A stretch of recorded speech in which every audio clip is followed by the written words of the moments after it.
I replaced my PS3's hard drive with a 1 terabyte. Now my PS3 was already custom firmware applied, and it was very simple to do. So let's just get right into the video on how we can do that. So if you already have a custom firmware PS3 like me, and you just want to upgrade the storage, and you've done all the things of transferring games over, realize you don't have enough space, and if you have FileZilla, you can go and look at your USB on your PS3 while it's turned on, and you can see if your PS3 folder update, and then make sure you have your PS3 updat.pup is right there. You can get ready to put in your new 1 terabyte hard drive. So let's go and do that right now. Let's turn off our PS3 and unplug everything. So next we need to remove the hard drive from our PS3, and this is the fat model, this one right here. So we're going to put it on the side, then we're going to remove this so you can slide it over and then prop it up. And next we're going to have to remove this blue screw. I had to have my husband's help to use the screwdriver on the screw here and all of the screws actually. And we used the Phillips head 1 on the left here. And now we're going to shift this to the right. So what I had to do is lift this lever, push it to the right to get it to move over. And now we can lift this up. And that's going to have our hard drive. And man, it is dirty. I have my new 1 terabyte hard drive, and I'm just going to put it in this casing. So now we're going to undo these 4 screws on each side with that Phillips 1. So let's go do that. So had my husband's help again, getting all the screws off of the casing here. It slid right out.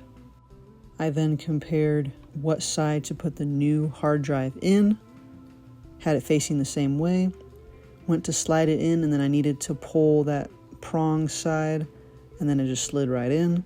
Next I put all these screws in, and then now we're going to put it back into the PS3, and then we're going to slide it to the left where we can put the blue screw back in. We'll screw it back in, and then we're going to put the plastic cover back over. We'll turn on our PS3 and we're going to say yes to both of these questions, and then it's going to format that. We'll press X again. We're going to go back to our PS3's menu. We're going to go down to install the files, and then we're going to go to standard. So now I'm just going to reinstall the packages that were already on the modded PS3. They were already on my USB. Alright, so that's completed. I'm just going to do the rest of these. So go to Game Package Manager. We're going to go to Install Package Files and go to Standard. And then we're just going to do the rest of these. I'll then restart the system, so I'll just turn off. We got it turned back on. I'm just going to go through the different applications. I think we just have to run Multiman. We're going to launch the Multiman mod, and then you'll just agree to all of this after you've read it. Alright, now we have Multiman running.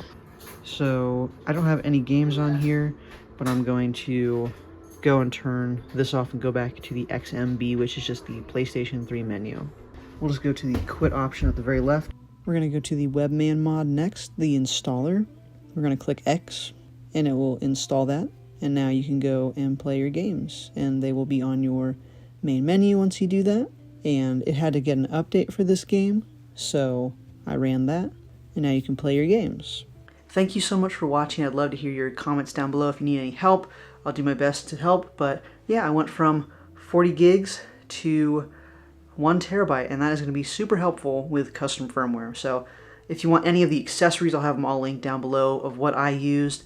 Thank you so much for watching. Bye bye.